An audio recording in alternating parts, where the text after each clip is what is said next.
Sarah Hayes stood in the doorway of her modest cabin in rural Georgia, staring at the 3 children she had nursed, fed, and raised for 17 years. They called her Mammy, never Mother. But on that humid August morning in 1869, when the plantation records were finally unsealed by federal investigators, she discovered something that would shatter everything she believed about her life. The documents revealed names, dates, and a truth so disturbing that 2 county officials refused to speak of it publicly. What Sarah learned that day would force her to confront a question no mother should ever have to answer. Were they truly her master's children, or had she been deceived in ways far more sinister than she could have imagined? Before we continue with the story of Sarah Hayes and the horrifying secret hidden in those plantation records, make sure you're subscribed to this channel. We bring you the darkest, most compelling true stories from America's past. And tell us in the comments, what state are you listening from? Let's discover together what really happened on the Grantham estate. The autumn Sarah Hayes arrived at the Grantham plantation was unremarkable in every way except one. She was 19 years old, recently purchased at auction in Savannah, and visibly pregnant. The year was 1852, and the estate sprawled across 800 acres of red Georgia clay, producing cotton and corn in quantities that made Charles Grantham one of the wealthier landowners in Burke County. The main house stood 3 stories tall, painted white with black shutters that never seemed to close completely, giving the windows a perpetually watchful appearance. Charles Grantham was 43, a widower whose wife had died in childbirth 3 years earlier, along with their infant son. The loss had transformed him from a gregarious host, known for elaborate dinner parties, into a reclusive figure who spent most evenings in his study, drinking whiskey and reviewing ledgers by candlelight. The household staff whispered that he blamed himself, that he'd insisted his wife travel to Savannah late in her pregnancy against the doctor's advice. Sarah had belonged to a smaller farm near Augusta before the owner's bankruptcy forced the sale of all assets, including the 12 people he'd enslaved. She never spoke of the father of her unborn child, and no one asked. Such questions were considered impolite among the enslaved community. Everyone carried wounds too deep for casual conversation. The overseer, a thin man named Porter with permanently sunburned forearms, assigned Sarah to work in the main house under the supervision of Dinah, the head of household staff who'd served the Grantham family for 26 years. Dinah was in her 50s, gray-haired and efficient, with the kind of stern demeanor that concealed a capacity for unexpected kindness. She took one look at Sarah's condition and assigned her to light duties, mending clothes, preparing vegetables, tending the herb garden behind the kitchen. "You'll work until you can't," Dinah told her matter-of-factly. "Then you'll rest until you can work again. That's how we survive here. Mr. Grantham don't tolerate laziness, but he ain't cruel like some. You do your work, keep your head down. You'll be treated fair enough." Sarah discovered this was largely true. The Grantham plantation operated with cold efficiency rather than brutality. There were rules. No one entered the main house through the front door. No one spoke unless spoken to. No one was permitted in Mr. Grantham's study under any circumstances. But the food rations were adequate. The cabins had solid roofs, and Porter rarely used his whip. It was a kind of prison where the bars were invisible but no less real. In January of 1853, Sarah gave birth to a son she named Thomas. Dinah attended the delivery, along with an elderly woman named Ruth who'd brought more than 80 babies into the world. The labor lasted 14 hours. When it was over, Sarah held her son and felt something she hadn't experienced since her own mother had been sold away when she was 12. Hope. Perhaps not for herself, but for this small life that knew nothing yet of the world's cruelty. She returned to work when Thomas was 3 weeks old, strapping him to her back in the traditional way, the rhythm of her movements lulling him to sleep while she worked. Mr. Grantham never acknowledged the child's presence. To him, Sarah was simply another piece of property that had produced another piece of property, valuable only insofar as both could work. The seasons turned. Sarah proved herself capable and reliable, qualities that earned her grudging respect from the other household staff. She learned the family's preferences. Mr. Grantham took his coffee black with 2 spoons of sugar, preferred his shirts starched to near stiffness, and would not eat fish on Wednesdays for reasons no one could explain. She learned to move through the house like a ghost, visible only when needed, invisible the rest of the time. Thomas grew into a bright, curious child who asked too many questions. By the time he was 3, he'd learned to read from studying the newspapers that lined the kindling box, teaching himself letters and then words with a determination that worried Sarah. Literacy was dangerous for enslaved people in Georgia. The state had laws against teaching them to read, laws backed by severe punishments. But she couldn't bring herself to discourage his hunger for knowledge. Instead, she taught him to hide it, to never let white people see him reading, to pretend ignorance even when he understood everything being discussed around him. "Smart can keep you alive," she told him, "but showing you're smart can get you killed. Remember that, Thomas. Always remember that." In the spring of 1855, everything changed. Mr. Grantham announced his engagement to Margaret Yancey, the 28-year-old daughter of a prominent judge from Augusta. The household exploded into preparation. Every room was cleaned and repainted. New furniture was ordered from Savannah. The gardens were redesigned by a landscape architect from Charleston. Margaret Yancey arrived in June with 14 trunks, 2 personal maids, and expectations that would reshape the entire plantation. She was beautiful in the way of delicate china, with pale skin, auburn hair, and green eyes that seemed to catalogue everything they observed. But there was something brittle about her, a quality Sarah recognized because she'd seen it in abused horses. The constant expectation of pain, the readiness to flinch. The wedding took place in July, a grand affair attended by more than 200 guests.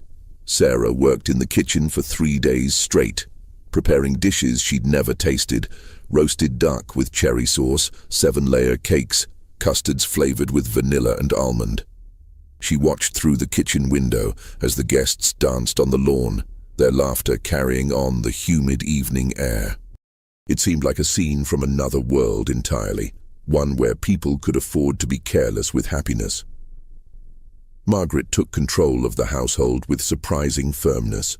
She rearranged staff assignments, implemented new schedules, and insisted on European-style service that required extensive retraining. She was neither kind nor cruel, simply distant, as if the enslaved people who surrounded her daily were pieces of furniture that happened to move and speak. But she was particularly distant with Sarah. She never looked directly at her, never addressed her by name, referred to her only as the girl, even though Sarah was by then 22 years old. Dinah noticed but offered no explanation, only a warning. Stay out of her sight much as you can. Some folks got their reasons for the way they are, and those reasons ain't our concern. A year after the wedding, Margaret announced she was pregnant. The household's atmosphere transformed overnight. Mr. Grantham, who'd been somber for years, suddenly smiled at dinner, ordered imported wines, spoke enthusiastically about the future. Margaret withdrew even further, spending most of her time in her rooms, seeing no one but her personal maids and the doctor who visited weekly from Augusta. The pregnancy was difficult. Margaret suffered constant nausea, headaches so severe she couldn't tolerate light or sound, fainting spells that left her unconscious for hours. The doctor prescribed bed rest and laudanum, both of which she embraced with an intensity that worried the household staff. In March of 1857, she went into labor. The screaming could be heard throughout the entire house, terrible sounds that seemed to last forever. Sarah, working in the kitchen, felt her stomach clench with each cry. She remembered her own labor with Thomas, the pain that had felt like dying. But Margaret's screams had a different quality. Something beyond physical pain, something that sounded like fury. After 23 hours, a baby girl was born. They named her Caroline. But Margaret refused to hold her. She refused to nurse her. She turned her face to the wall and told Mr. Grantham to get the infant out of her sight. The doctor examined Margaret and declared her suffering from nervous exhaustion, a condition that would require months of rest and isolation to cure. He prescribed increased doses of laudanum and complete separation from the baby until she recovered. No one questioned this. Postpartum melancholia was common enough, particularly after difficult births. Mr. Grantham stood in his study that night, holding his newborn daughter completely at a loss.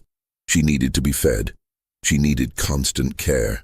The wet nurse they'd arranged had died 2 weeks earlier from pneumonia, and there wasn't time to find another before the baby starved. Dinah solved the problem. She knocked on the study door and said 5 words. "Sarah can nurse the child." Sarah was in her cabin when Dinah came for her. She was nursing Thomas, who was 4 years old and still sometimes wanted the comfort of his mother's breast before sleep. Dinah explained the situation with her characteristic bluntness. Mrs. Grantham couldn't care for baby Caroline. Mr. Grantham needed a wet nurse. Sarah was still nursing Thomas, which meant she had milk. It wasn't a request. It was never a request. Sarah felt a cold dread settle in her stomach. She'd heard stories of enslaved women forced to nurse white babies while their own children starved. She'd heard of women whose bodies gave all their milk to their master's children, leaving nothing for their own. But she had no choice, so she stood up, wrapped Thomas in a blanket, and followed Dinah through the dark to the main house. Mr. Grantham met them in the nursery, a room that had been hastily prepared on the 2nd floor. He held Caroline awkwardly, the way men hold babies when they're terrified of breaking them. The infant was screaming, her face red and pinched with hunger. "Feed her," he said to Sarah, and left the room. Sarah sat in the rocking chair and arranged her clothing. She'd fed Thomas just minutes earlier, but she pressed the screaming infant to her breast and felt the small mouth latch on with desperate strength. The crying stopped. The room filled with the sound of suckling and Sarah's own racing heartbeat. Thomas, who'd been silent and wide-eyed through the entire exchange, whispered, "Mama, hush now," Sarah told him. "Everything's gonna be all right." But she knew, even as she spoke the words, that she was lying. Nothing was going to be all right.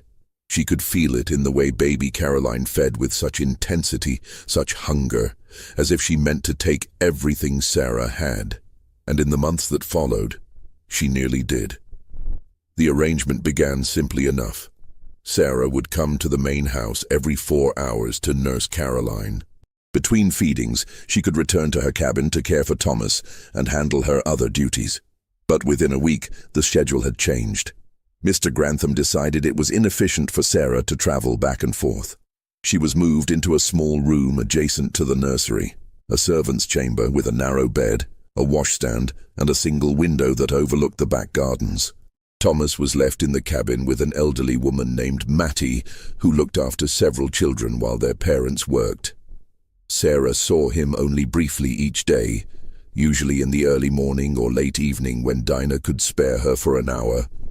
Each time, Thomas seemed smaller to her, more distant, as if he were slowly disappearing from her life. "Don't forget me, Mama," he said one evening, and Sarah's heart broke into pieces. "Never," she promised. "I could never forget you. You're my son, my own boy." But Caroline became her entire world by necessity. Newborns are relentless, demanding creatures, and Caroline was no exception. She nursed every 2 hours, day and night, for months. She had colic that made her scream for hours, until Sarah learned to lay her on her stomach across her lap and rub her back in slow circles. She developed a rash that covered her entire body, requiring constant baths and applications of calendula ointment. She wouldn't sleep unless someone was holding her, so Sarah learned to sleep sitting upright in the rocking chair, the baby against her chest, waking at the slightest movement. Mr. Grantham visited the nursery daily, usually in the evening. He would stand over the cradle and watch Caroline sleep with an expression Sarah couldn't interpret. It wasn't exactly love. It was more like surveillance, as if he were checking to make sure she still existed. He never asked about Thomas. He never acknowledged that Sarah had her own child who needed her. To him, she was simply a function, a source of nutrition for his daughter, as impersonal as a bottle or a feeding schedule. Margaret never came to the nursery. According to the maids who attended her, she spent her days in bed, drifting in and out of laudanum dreams, occasionally asking about the weather or what was being served for dinner, but never mentioning her daughter. The doctor continued his weekly visits and pronounced her condition unchanged. Nervous exhaustion, requiring complete rest and isolation. As Caroline grew, Sarah found herself developing feelings she'd never expected. Affection, tenderness, even a kind of love for this child who wasn't hers. She told herself it was natural, that any woman who spends every waking moment caring for an infant would form an attachment. But it felt more complicated than that. It felt like betrayal. Of Thomas. Of herself. Of everything she believed about survival and resistance in a system designed to destroy both. When Caroline was 6 months old, Margaret died. She'd taken too much laudanum one evening, whether intentionally or accidentally no one could say. They found her in the morning, pale and cold in her elaborate bed, her face peaceful for perhaps the first time since her wedding day. The funeral was a grand affair, attended by prominent families from across the region. Mr. Grantham stood beside the grave with Caroline in his arms, stone-faced and silent. Sarah watched from a distance, holding Thomas's hand, feeling the guilt of being glad that Margaret was gone, because it meant Caroline would need her even more completely now. After Margaret's death, the household settled into a new rhythm. Mr. Grantham became both father and mother to Caroline, though in practice this meant Sarah continued to provide all actual care while he made decisions about her upbringing. He hired a tutor for when she'd be old enough for lessons. He ordered elaborate dresses from Savannah and Charleston. He commissioned a portrait painter to capture her image every year on her birthday. When Caroline was 2, Mr. Grantham married again, this time to a widow named Helen Bradford from Macon. Helen was 41, practical rather than beautiful, with 3 grown children from her first marriage and no interest in having more. She ran the household with efficient indifference, neither cruel nor kind, simply ensuring everything functioned smoothly. She never interfered with Sarah's care of Caroline. 2 years after that marriage, Helen gave birth unexpectedly to twins, a boy and a girl they named Robert and Elizabeth. The pregnancy had been a surprise, the delivery quick and without complications. Helen recovered rapidly, but she had no interest in nursing. She'd hired a wet nurse for her first 3 children and saw no reason to change that practice now. Except there was a problem. The wet nurse they'd arranged became ill with influenza and couldn't take the position, and Sarah was still nursing Caroline, who was 4 but refused to be weaned. Mr. Grantham made the obvious decision. Sarah would nurse all 3 children. Dinah brought Sarah the news with an apologetic expression. "I know it ain't right," she said quietly. "I know it ain't fair.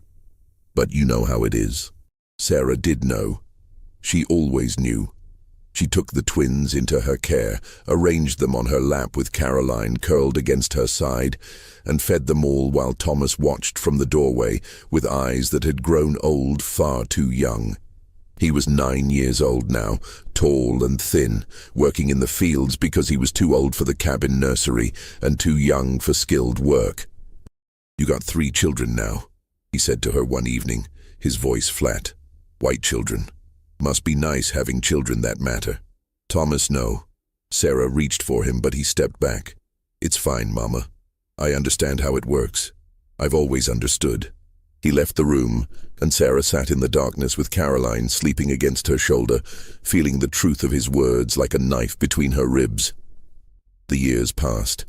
Caroline grew into a bright, affectionate child who called Sarah Mammy and seemed genuinely fond of her. Robert and Elizabeth were more difficult. They were demanding, prone to tantrums, and showed early signs of their father's cold temperament. But Sarah cared for them all with the same meticulous attention because her survival depended on it. If anything happened to these children, she would be blamed. If they were unhappy, she would be punished. Her entire existence had become synonymous with their well-being. Thomas grew up at a distance from her. He worked in the fields, learned carpentry from the estate's handyman, and became a quiet, serious young man who spoke rarely and smiled never. When they saw each other, which was seldom, he was polite but distant, calling her ma'am instead of mama. as if they were strangers rather than mother and son. "I lost him," Sarah told Dinah one night, the words pulled from somewhere deep and painful.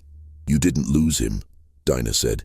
"He's just protecting himself the only way he knows how. Can't blame a boy for that." But Sarah did blame someone. She blamed Mr. Grantham, who'd taken her body's very capacity to nurture and redirected it toward his own children. She blamed the system that made such theft legal and routine. And she blamed herself, though she knew that was irrational, for not finding a way to resist. In April of 1865, word reached the plantation that General Lee had surrendered at Appomattox. The war was over. The Confederacy had fallen, and with it, the entire system of slavery that had defined the South for 2.5 centuries. Mr. Grantham called a meeting of all the enslaved people on the estate. There were 63 of them, gathered in front of the main house on a warm spring evening. He stood on the porch, his face gray with exhaustion and something that might have been defeat. "You're free," he told them. "As of now, you're all free. You can stay and work for wages, or you can go. The choice is yours." There was silence. No one cheered. No one wept. They simply stood there, trying to comprehend what freedom meant when you'd never known anything but bondage. That night, Sarah sat in the small room adjacent to the nursery, still her room after 13 years, and tried to imagine leaving. But where would she go? She had no family, no connections, no money, no possessions beyond the clothes on her back. And she had Caroline, Robert, and Elizabeth, who depended on her completely. Mr. Grantham had never been deliberately cruel to her. The plantation was the only home she could remember clearly. The practical choice, the safe choice, was to stay. The next morning she told Mr. Grantham she would remain and work for wages. He looked relieved and offered her $7 a month plus room and board. It was exploitation, though not as severe as slavery had been. She accepted because the alternative was starvation. Most of the formerly enslaved people made the same choice, at least initially. Some left within weeks or months, drawn by promises of opportunity in Atlanta or Savannah or up north. But others stayed because leaving required resources they didn't have and courage they couldn't quite summon after a lifetime of being told they were property. Thomas left in June. He was 16, tall and capable, literate thanks to his years of secret study. He came to Sarah's room one evening and said, "I'm going to Savannah. Going to find work on the docks, maybe sign onto a ship. I need to see what's out there, Mama." Sarah wanted to beg him to stay. She wanted to tell him the world was dangerous and he was still so young. But she looked at his face and saw the determination there, the desperate need to become something other than what this place had made him. "You write me," she said. "You promise you'll write me." "I promise," he said, and hugged her briefly before pulling away. "I got to go now, before I lose my nerve." She watched him walk down the long drive in the dawn light, carrying everything he owned in a single canvas bag, and felt something inside her finally break completely. The years after the war were difficult for everyone, but particularly for the Grantham household. The plantation's income dropped dramatically as the labor force shrank and cotton prices fluctuated wildly. Mr. Grantham sold parcels of land to cover debts. Helen's jewelry was quietly pawned in Augusta. The household staff was reduced to just 5 people: Dinah, Sarah, a cook named Pearl, and 2 men who handled outdoor work and maintenance. Caroline, Robert, and Elizabeth grew up in this diminished world, unaware that they were experiencing decline rather than normalcy. Caroline was their father's favorite, though he'd never admitted it aloud. She was clever and kind, with her mother Margaret's beauty, but none of her brittleness. She read voraciously, played piano beautifully, and asked thoughtful questions about everything from politics to philosophy. The twins, by contrast, seemed determined to embody every negative stereotype of spoiled Southern gentry. Robert was arrogant and lazy, constantly reminding the household staff of their inferior status. Elizabeth was vain and manipulative, skilled at playing her parents against each other to get what she wanted. Sarah continued to care for all 3 children, though the nature of her duties evolved as they aged. By the time Caroline was 14, Sarah's role had shifted from nursemaid to something closer to a personal servant. Arranging her clothes, styling her hair, helping her dress for social occasions.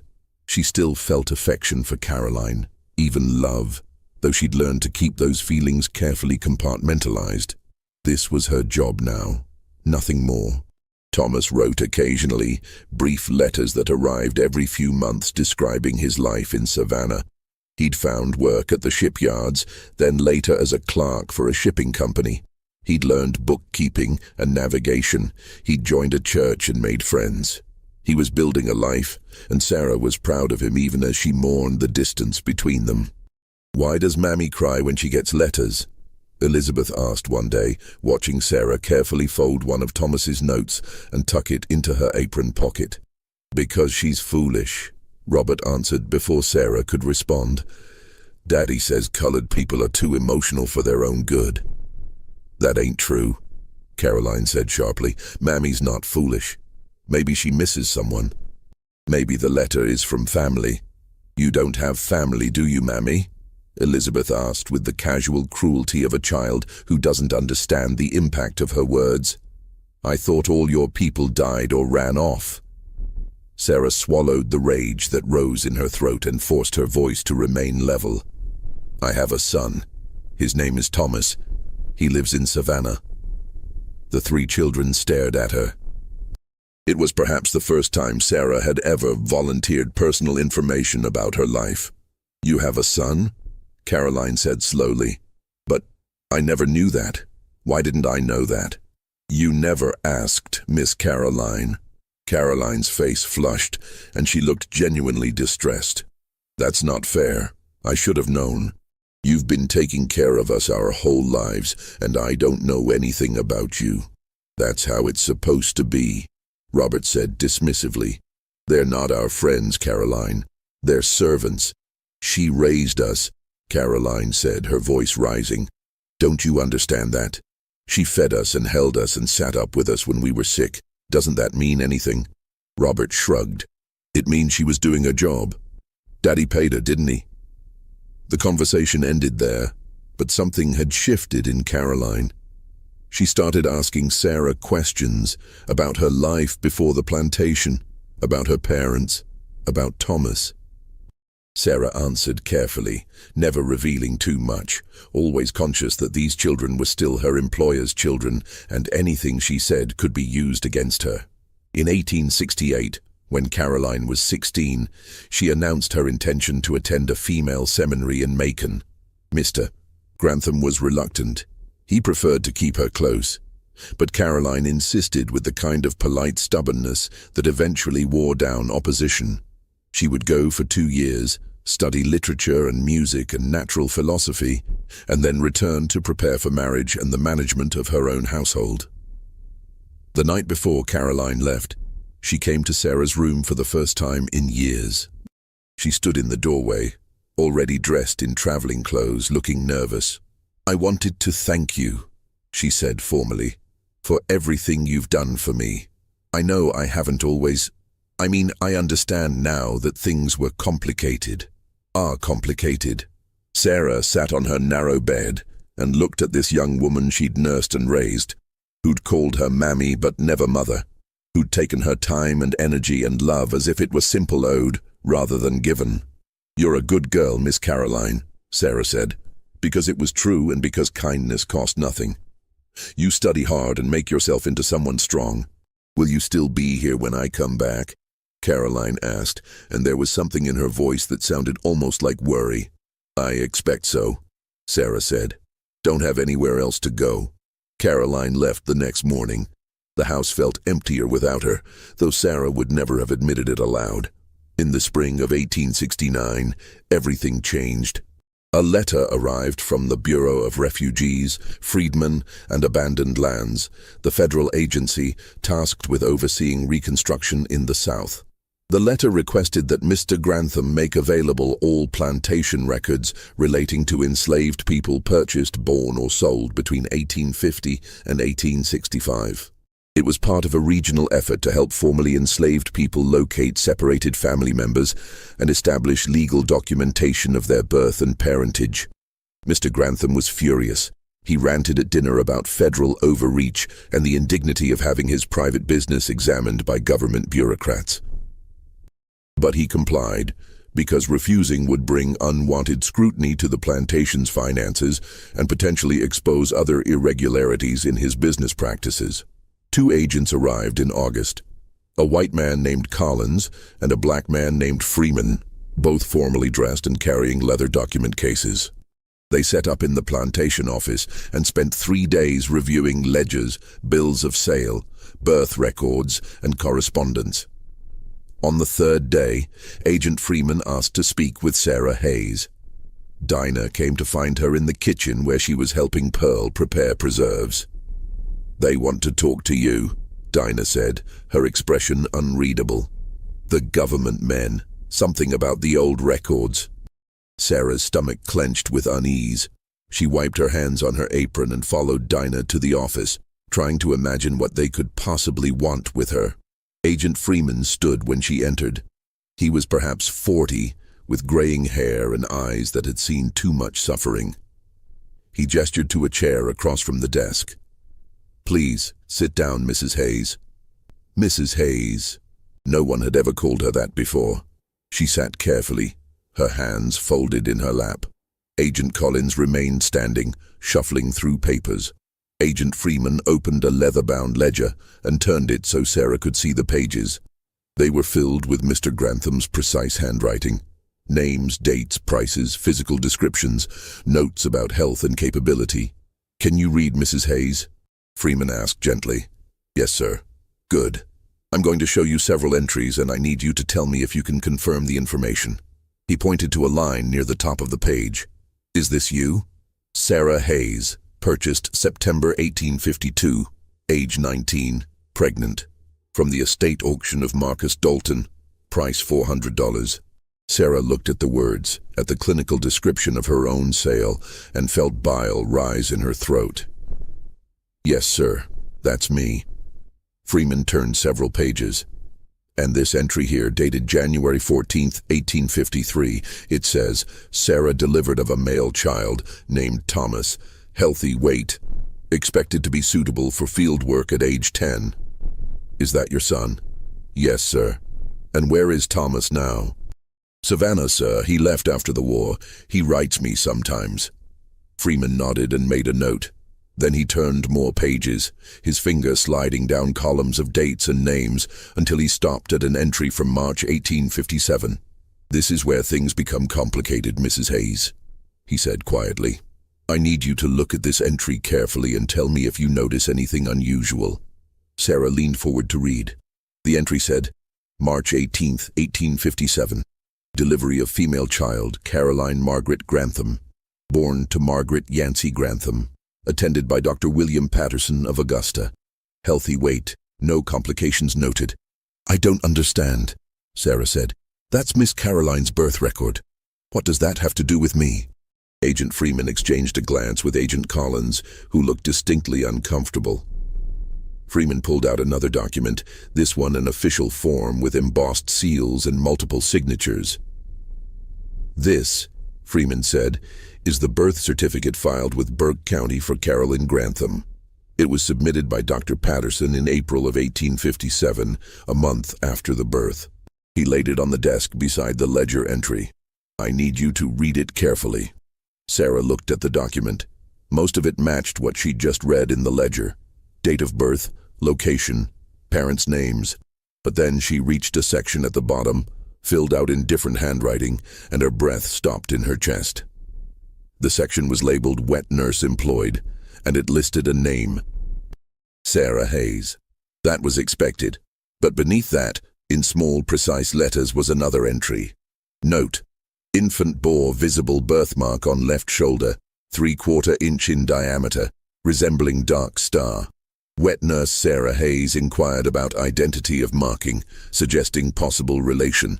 Dr. Patterson noted marking present, no medical concern noted. Sarah's hands began to shake.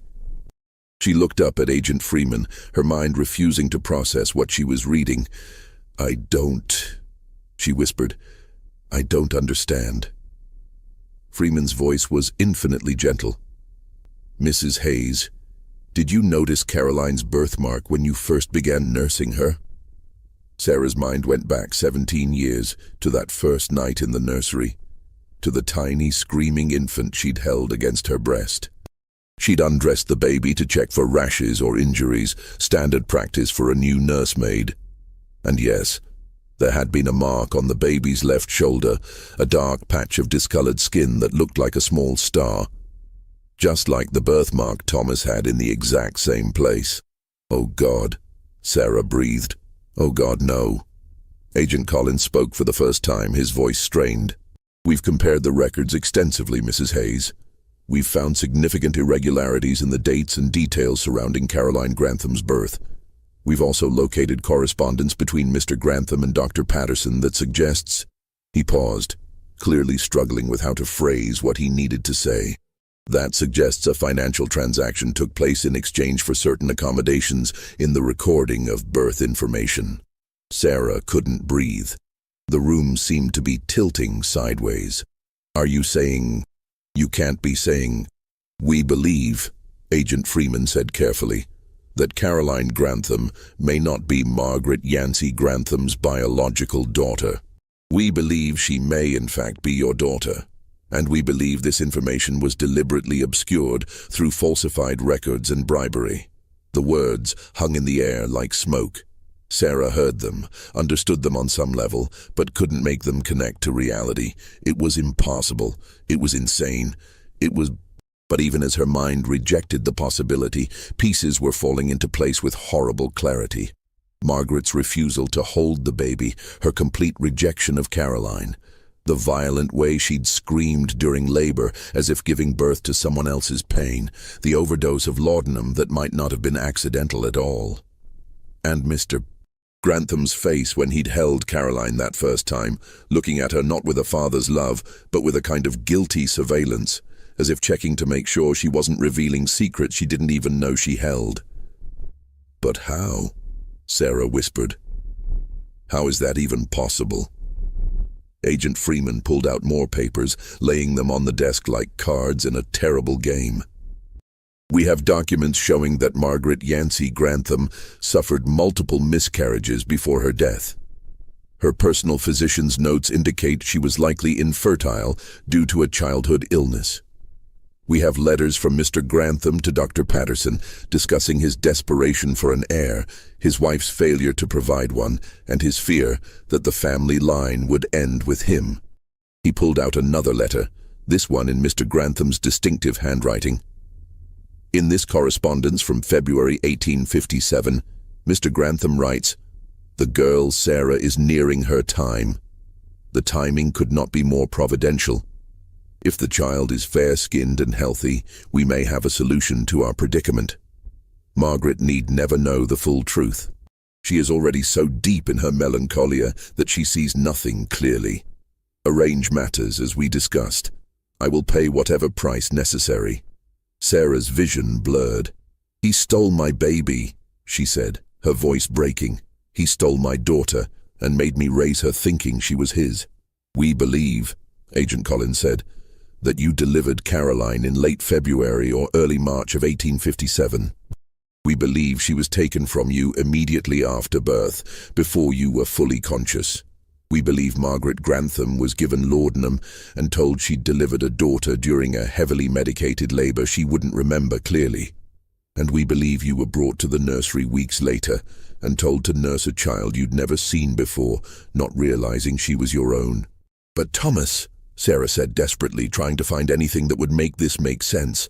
"Thomas has the same birthmark. Doesn't that prove Caroline is related to him? Doesn't that prove she's mine?" "Yes," Freeman said simply. "That's exactly what it proves." Sarah didn't remember leaving the office or returning to her room.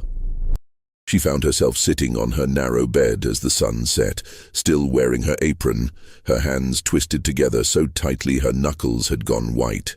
The knowledge that had been planted in her mind kept trying to grow, sending roots down into her memories, changing everything she thought she'd known about the last 17 years. Caroline was her daughter. The child she'd nursed and raised and loved and resented and cared for with every breath of her being for 17 years was hers, not Margaret Grantham's, not even truly Charles Grantham's, though he'd signed the papers that said otherwise, hers, which meant she'd had 2 children, not 1, which meant she'd been separated from her daughter at birth, forced to wet nurse her own child while thinking her a stranger, made to give everything to Caroline while Thomas watched and felt abandoned, which meant every moment of guilt she'd felt about favoring these white children over her own son had been based on a lie so monstrous she could barely comprehend it. Dinah found her there sometime after dark, brought her water and bread Sarah couldn't eat, sat beside her in silence until Sarah could finally speak. "Did you know?" Sarah whispered. "All these years, did you know?" "No," Dinah said firmly. "I swear before God I didn't know. I knew something was strange about it all, Margaret's refusal to see the baby, the way Mr. Grantham acted about it. But I thought it was just her melancholia, just the tragedy of her mind breaking. I never imagined. He stole my child," Sarah said. "Right out of my body, he stole her. I know. And made me take care of her for 17 years. Made me love her while my son grew up thinking I'd chosen white children over him. I know. What do I do?" Sarah's voice cracked. "What the hell do I do with this?" Dinah had no answer. There was no answer, no precedent for this kind of violation, this kind of theft. The agents returned the next morning. They wanted to speak with Mr. Grantham, wanted to confront him with the evidence they'd compiled. Agent Freeman asked if Sarah wanted to be present for that conversation. She said yes, because she needed to see his face when he was forced to admit what he'd done. They gathered in Mr. Grantham's study, the room Sarah had never been permitted to enter during all her years of servitude. It was lined with books, dominated by a massive desk covered in papers and ledgers. Mr. Grantham sat behind that desk looking older than his 60 years, grey-faced and hollow-eyed. Agent Collins laid out the documents methodically. The ledgers, the letters, the birth certificates with their inconsistencies, the testimony from Dr. Patterson's widow, who'd found her late husband's private journals describing the arrangement. Mr. Grantham listened in silence, his hands folded on the desk in front of him. When Agent Collins finished, the room filled with a silence so complete Sarah could hear her own heartbeat. "Is any of this disputed?" Agent Freeman finally asked. Mr. Grantham looked at Sarah for the first time. His eyes were empty of everything except exhaustion. "No," he said quietly. "It's all true." Sarah felt something inside her shatter at the confirmation. Some part of her had hoped desperately that it was all a mistake, a misunderstanding that could be explained away. But here was the truth, stated plainly in his own voice. "Why?" she whispered. "How could you do that?" Mr. Grantham looked down at his hands. When he spoke, his voice was flat, empty of emotion. "Margaret couldn't have children. We'd tried for 3 years. She'd miscarried 6 times, each one worse than the last. The doctors said her womb was damaged, that she'd never carry a child to term. And I needed an heir. The plantation, the family name, everything depended on having someone to pass it to. So you decided to steal mine," Sarah said, rage beginning to burn through the shock. "You were pregnant when I bought you," Grantham continued as if she hadn't spoken. "I didn't plan any of this initially, but as your time approached, I started thinking about possibilities. The child you were carrying, if it was light-skinned enough, if it was healthy, it could solve everything. No one would question a baby's legitimacy if they thought Margaret had delivered it. And you'd never know the difference. You'd still nurse the child, still care for it. Nothing would really change for you. Nothing would change." Sarah's voice rose. "You took my daughter. You made me raise her thinking she belonged to someone else." "She was well cared for," Grantham said, and there was something in his voice that might have been defensiveness.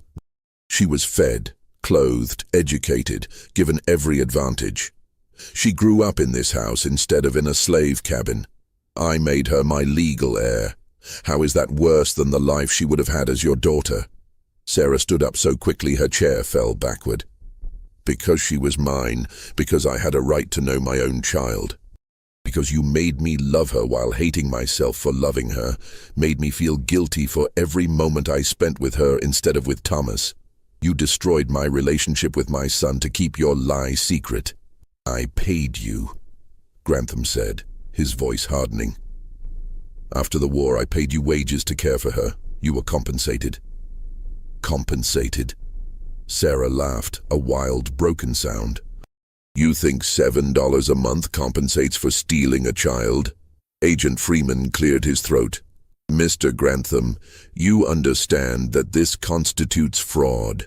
You falsified birth records, bribed a physician, and misrepresented the parentage of a child for your own financial benefit. Under federal law, this is a criminal offense. Caroline is my daughter, Grantham said firmly. I raised her. I loved her. I gave her everything. That makes her mine, regardless of whose blood runs in her veins. The law doesn't agree with you, Agent Collins said. Parentage is a matter of biology and legal documentation. The documentation was falsified. The biology supports Mrs. Hayes's claim. What claim? Grantham looked at Sarah with something like fear for the first time. What are you planning to do? Sarah realized she had no idea. She hadn't thought beyond the confrontation, beyond making him admit the truth. The idea that she had some kind of legal claim to Caroline, that she could somehow undo 17 years of deception, seemed impossible. Just when we thought we'd seen it all, the horror in the Grantham plantation intensifies. If this story is giving you chills, share this video with a friend who loves dark mysteries. Hit that like button to support our content, and don't forget to subscribe to never miss stories like this. Let's discover together what happens next. Rising tension. The legal situation was complicated in ways Sarah couldn't fully understand. Agent Freeman explained it to her in the office late one evening, spreading papers across the desk and trying to make sense of state law, federal regulations, and the chaos of Reconstruction-era jurisprudence. In theory, he said, you have a strong case for claiming Caroline as your daughter. The evidence is substantial. The birthmark, the falsified records, the correspondence, Dr. Patterson's journals. But in practice, there are significant obstacles. What kind of obstacles? Sarah asked. Caroline is legally Charles Grantham's daughter, according to recorded documents. Overturning that would require going to court, presenting all this evidence publicly, and convincing a Georgia judge to rule against a prominent white landowner in favor of a formerly enslaved black woman. It's possible, but... He trailed off, and Sarah heard all the unspoken words in that silence. But unlikely, she finished. Very unlikely, Freeman admitted, particularly because Caroline herself is now legally an adult. She turned 18 last March, which means she has the right to determine her own identity and family connections. Sarah felt something cold settle in her chest. You're saying it doesn't matter what the truth is. It only matters what Caroline believes. Essentially, yes. If Caroline accepted you as her mother, if she wanted to acknowledge the relationship, that would strengthen your case immeasurably. But if she refuses, if she insists on maintaining her identity as Charles Grantham's daughter, he spread his hands, then there's very little anyone can do. Does she know? Sarah asked. Does Caroline know any of this? Not yet. We wanted to speak with you first, determine how you wanted to proceed before bringing her into it. Sarah sat back in her chair, her mind racing. Caroline had always been kind to her, affectionate even. But Sarah was still mammy to her, still a servant despite the wages she now earned. Would Caroline believe this story? Would she want it to be true? Or would she reject it entirely, cling to the identity she'd always known, refuse to acknowledge that the woman who'd raised her was actually her mother? And what about Thomas? He'd already lost so much of his relationship with Sarah because of Caroline. How would he react to learning that his sister, his actual biological sister, had been raised as a white child of privilege while he'd worked in the fields? "I need to talk to Thomas," Sarah said. "Before we do anything else, I need to talk to my son." She wrote to him that night, a long letter she rewrote 4 times, trying to find words adequate for what needed to be said. In the end, she simply told him the facts. The agents had found evidence that Caroline was her daughter, stolen at birth and passed off as white. She asked him to come home, said she needed him, couldn't face what was coming without him. The letter took 8 days to reach Savannah, and 4 more days for Thomas to arrange time away from his work and travel back to Burke County. When he walked up the long drive to the plantation, Sarah almost didn't recognize him. He was 23 now, broad-shouldered and serious-faced, dressed in a respectable suit that marked him as a working man with steady income. He looked so much like his father that Sarah's breath caught in her throat, though she hadn't thought about that man in years. They sat together in her small room, and Sarah told him everything.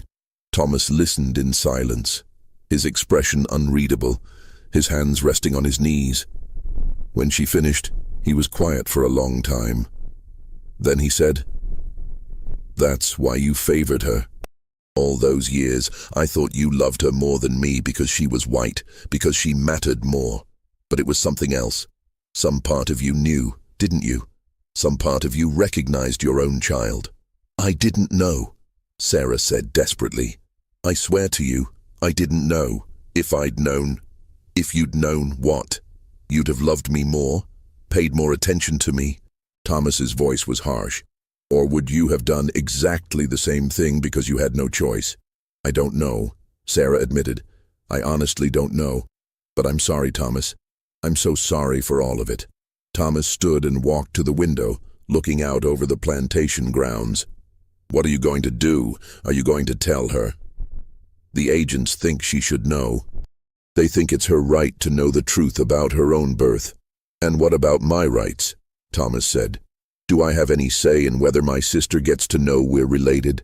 Or is this just another thing that gets decided for me?" "I want you to be part of this," Sarah said. "Whatever we do, I want us to do it together." Thomas turned to face her. His eyes were wet, though his voice remained steady. "She got everything, Mama. Everything that should have been split between us, she got all of it. The house, the education, the respect, the future. And now you want to tell her she's really one of us? You think that changes anything? You think she's going to give up being white to be black?" "I don't know what she'll do," Sarah said. "But she deserves to know the truth." "Maybe," Thomas said. "Or maybe the truth just hurts people and changes nothing." But he agreed to stay, at least until they'd spoken with Caroline. She'd returned from seminary for the summer and was in the house now, probably reading in the library or playing piano in the parlor.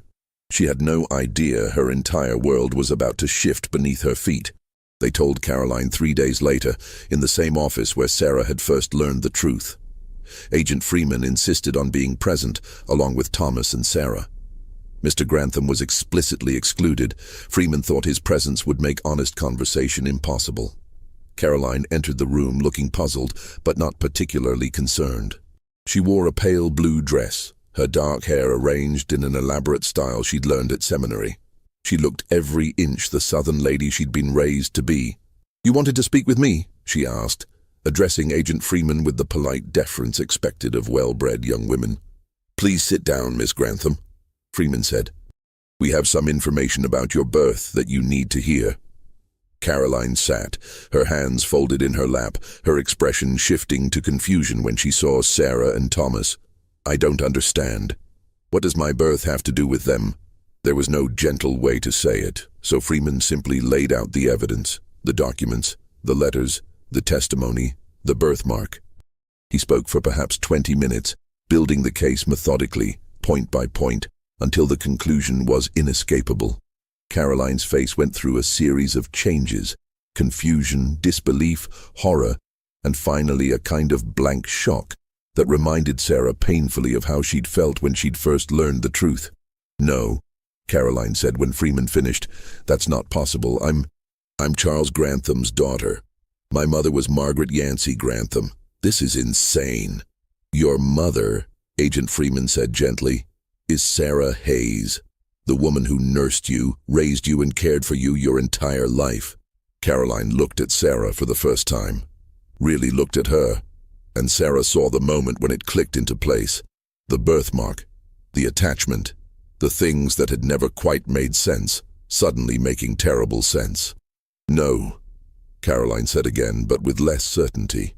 If this were true, why wouldn't someone have told me? Why would everyone have lied? Because your father, Charles Grantham, needed an heir, Freeman said, and because the law at the time made it possible for him to take what he wanted and hide the truth. Caroline stood abruptly. I need to speak with my father. He's not your father, Thomas said, speaking for the first time. Not biologically, that's the point. Caroline turned to him, her expression hostile. And who are you to tell me who my father is? I'm your brother, Thomas said flatly. Your actual brother. We have the same mother, the same birthmark, the same blood. The only difference is I got raised in a slave cabin while you got raised in the big house. Caroline stared at him, and Sarah saw her trying to process this additional layer of impossible information. Brother, she repeated numbly. Half-brother, Thomas corrected. We have different fathers, but same mother, which makes us siblings whether you like it or not. Thomas, Sarah said warningly, but he ignored her. You want to know something funny? Thomas continued, his voice bitter. I watched you grow up. Watched Mama nurse you and rock you and sing to you while I was left with whoever had time to watch the slave children. I hated you for it. Spent years hating you, thinking you'd stolen my mother. And it turns out I was right, but not in the way I thought. You didn't steal her, she was always yours. He just made sure neither of you knew it. Caroline's breathing had become rapid and shallow. She looked at Sarah with something like desperation. Is it true? Are you my mother? Sarah wanted to say yes, simply and cleanly, wanted to claim her daughter after 17 years of unknowing. But the truth was more complicated than that. I gave birth to you, Sarah said carefully. My body made you, carried you, brought you into this world. But Charles Grantham raised you as his daughter. He made all the decisions about your life. He's the one you call father. So I don't know what that makes me to you. Your mother by birth, certainly. But whether I'm your mother in any other sense, that's something you'd have to decide. Caroline's eyes filled with tears. This changes everything, she whispered. My whole life, everything I thought I was. It's all a lie. Not all of it, Sarah said. You're still the same person you were this morning. You're still Caroline. You're still smart and kind and strong. The only thing that's different is now you know the whole truth about where you came from. But I'm not white, Caroline said, and there was horror in her voice. If you're my mother, if this is all true, then I'm not white. What am I? The question hung in the air like poison. Thomas laughed, a sharp, ugly sound. Welcome to the fundamental question of American life, he said. What are you when you're neither one thing nor the other? When you look white but you've got black blood? When you've been raised with all the privileges of whiteness, but that was built on a lie? Thomas, that's enough, Sarah said sharply. Is it? Thomas stood, his hands clenched into fists at his sides. She gets to find out she's got some black blood and act like the world is ending, like it's some kind of tragedy. Do you know what would happen if this got out publicly? She'd lose everything. Her social standing, her marriage prospects, her entire future. And that's supposed to be tragic, the fact that she'd have to live the way we've always lived. It is tragic, Sarah said. For her it is. She's losing the only identity she's ever known. And whose fault is that? Thomas shot back. Not hers, certainly. Not yours either. But she got to have a whole life you were denied, and now she wants our sympathy because that life was built on a lie. I don't have sympathy left for that. Caroline was crying now, silent tears streaming down her face.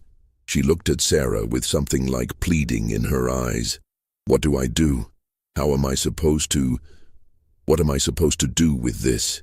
Sarah crossed the room and did something she'd never done in 17 years of caring for Caroline.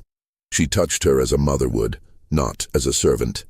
She put her hands on Caroline's shoulders and looked directly into her eyes. "You survive," Sarah said.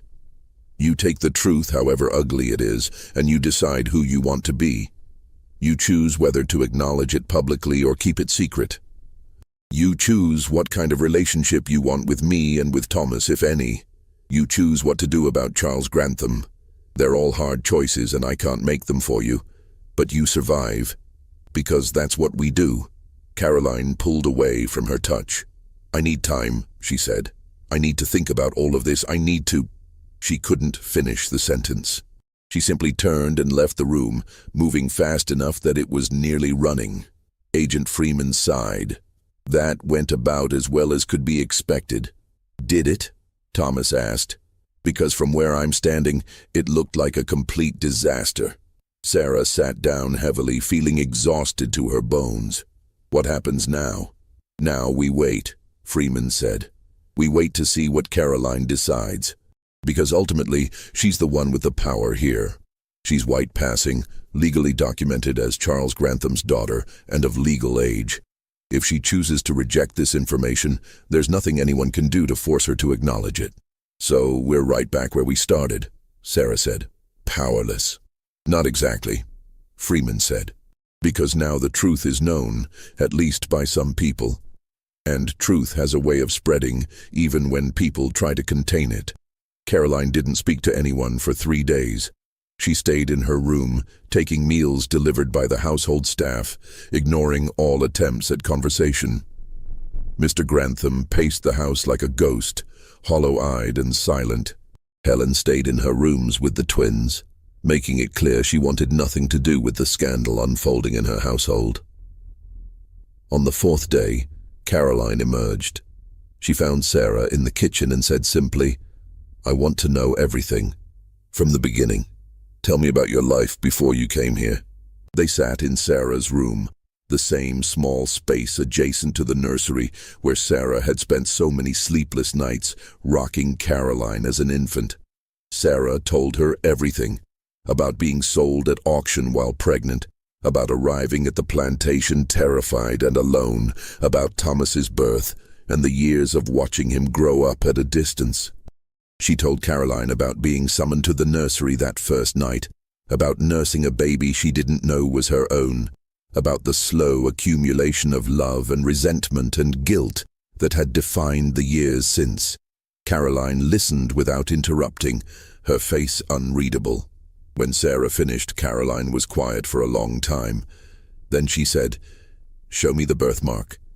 Sarah pulled down the shoulder of her dress, revealing her left shoulder where an identical mark to Caroline's had faded with age but remained visible.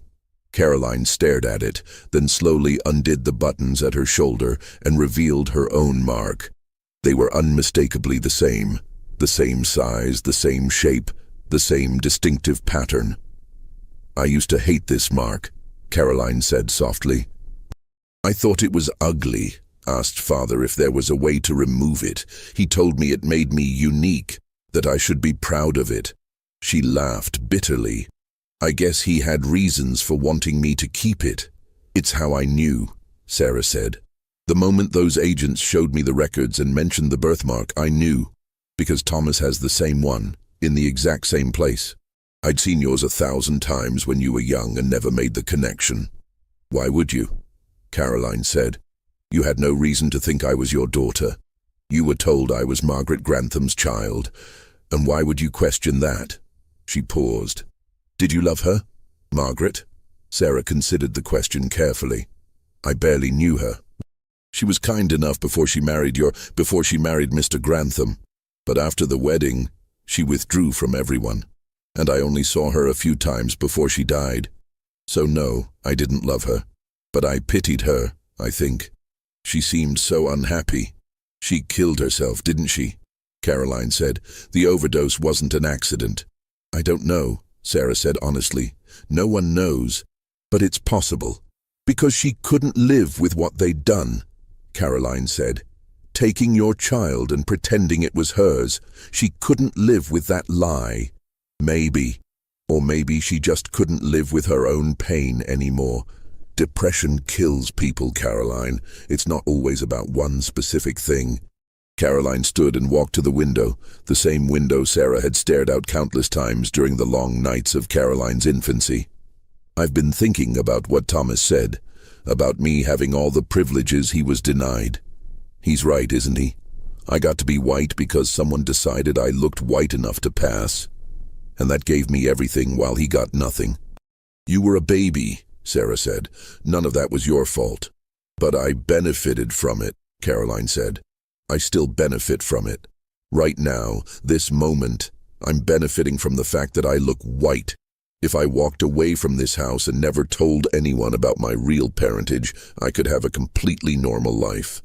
I could marry well, have children, move in society, never face any of the consequences that you and Thomas face every day. And the only thing stopping that is my conscience. So what are you going to do? Caroline turned to face her. I don't know. The truth is, I'm terrified. If this becomes public knowledge, my life as I know it ends. I'll be ostracized, unmarriageable, possibly subject to all the discriminatory laws that govern colored people's lives. But if I keep it secret, I'm complicit in the lie that destroyed our family. I'm choosing whiteness over truth, privilege over integrity. There's no right answer, Sarah said. Whatever you choose will cost you something. I know. But here's what I do know. You're my mother.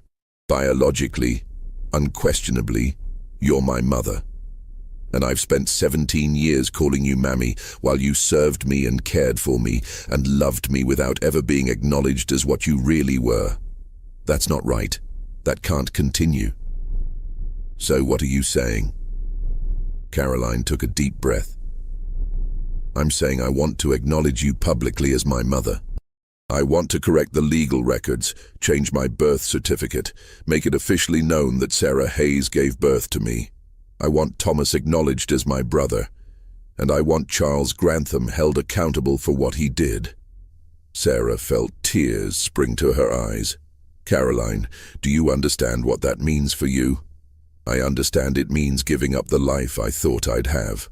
I understand it means facing discrimination and hatred and possibly violence. But I also understand that I can't build a life on a lie that hurt you this badly. I can't be complicit in that, Mama. She said the last word tentatively, as if testing it out. Is it all right if I call you that, Mama? Sarah couldn't speak around the tightness in her throat. She simply nodded. Then that's settled, Caroline said, with more confidence than Sarah thought she actually felt. Agent Freeman said he could help with the legal process. It will require going to court, testifying publicly, facing Mr. Grantham in front of a judge. Are you willing to do that? Yes, Sarah said. If you're willing to stand beside me and claim me as your mother, then yes, I'll face anything. This mystery shows us how the cruelest deceptions can hide in plain sight for years, and how truth, once revealed, demands courage to acknowledge. What do you think of this story? Do you believe Caroline made the right choice? Leave your comment below. If you enjoyed this tale and want more horror stories like this, subscribe, hit the notification bell, and share with someone who loves mysteries. Let's continue with how this all ended. The legal proceedings took place in September of 1869 in the Burke County Courthouse. The courtroom was packed with spectators. The case had become notorious throughout the region, drawing attention from as far as Atlanta and Charleston. A white man accused of stealing a black woman's child and raising it as his own. It was scandalous in ways that transcended the usual boundaries of post-war racial tensions.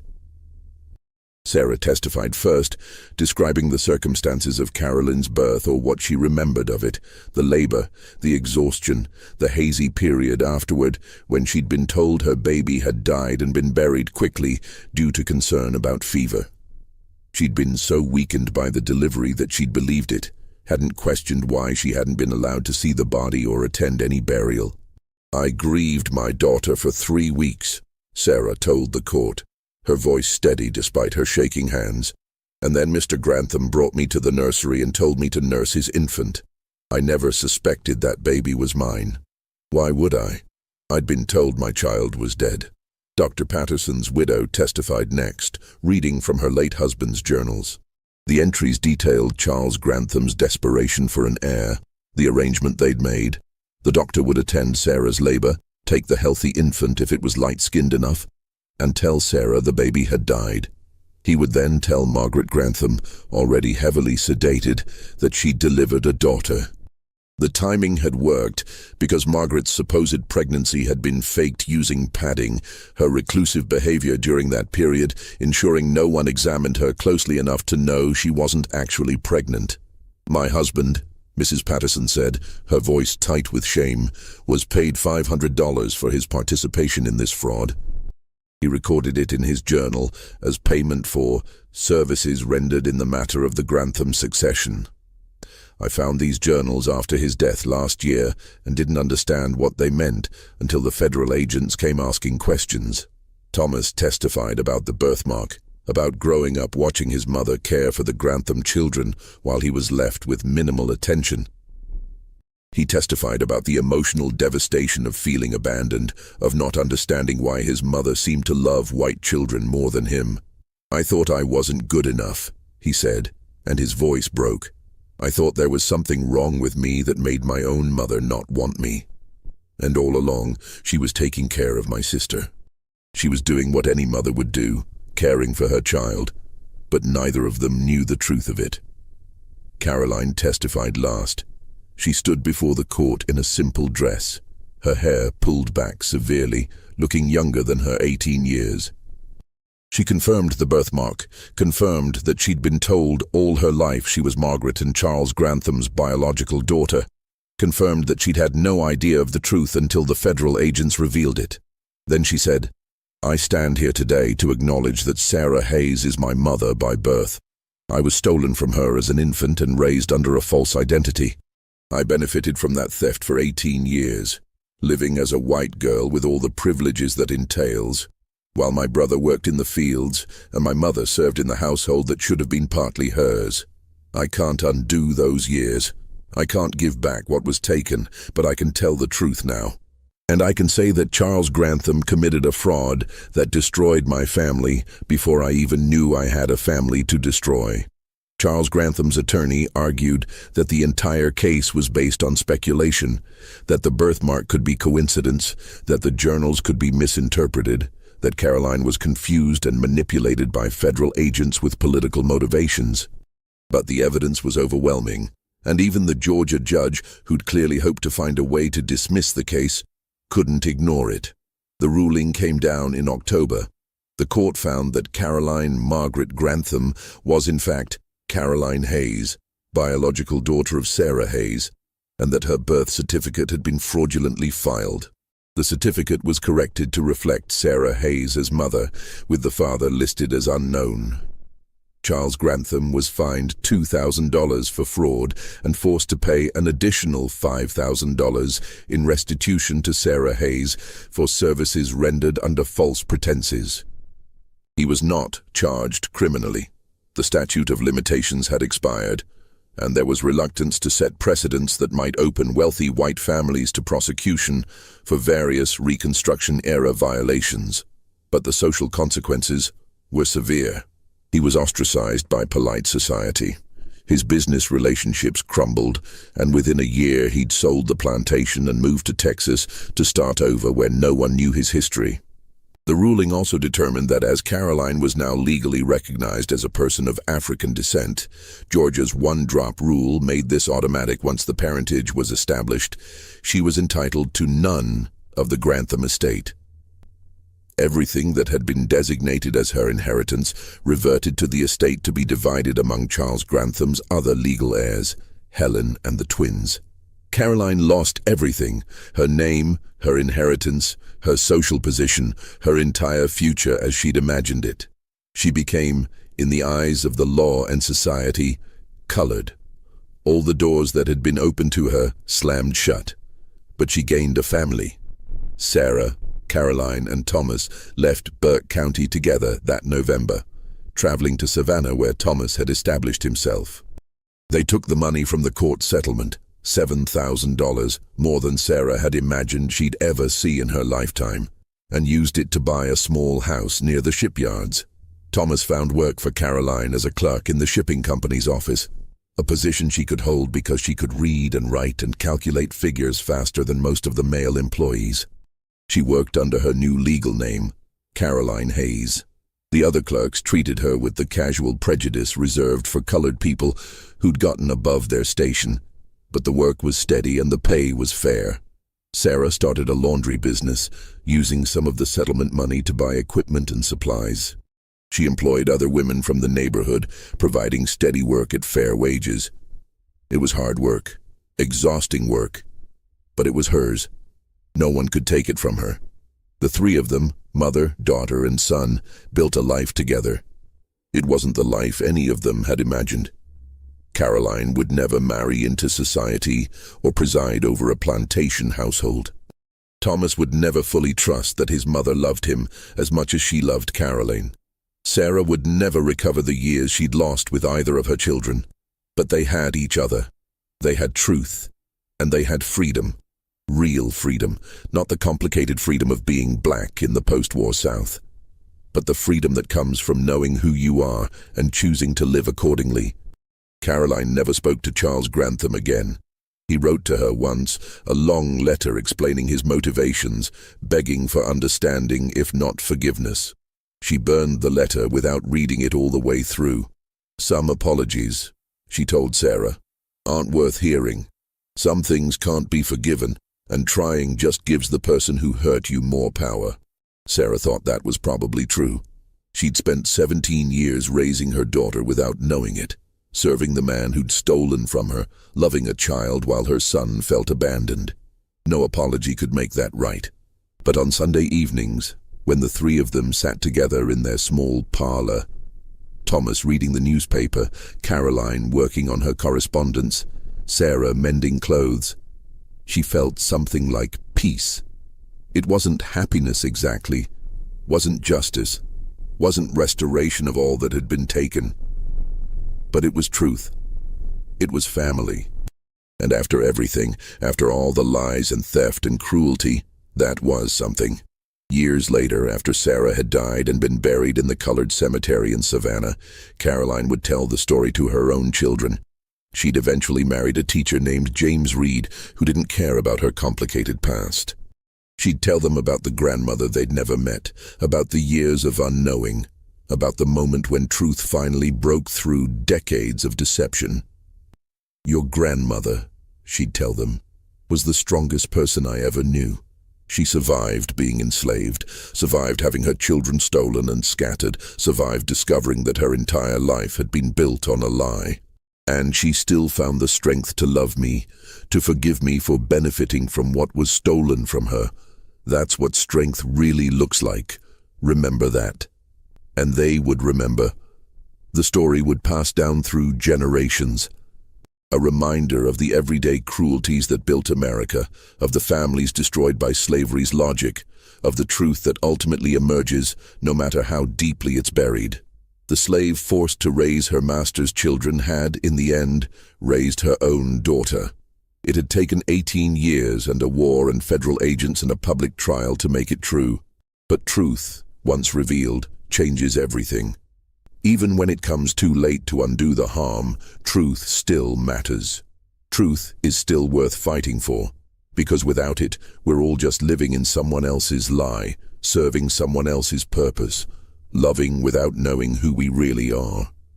Sarah Hayes knew that, and in the end, she made sure her daughter knew it too.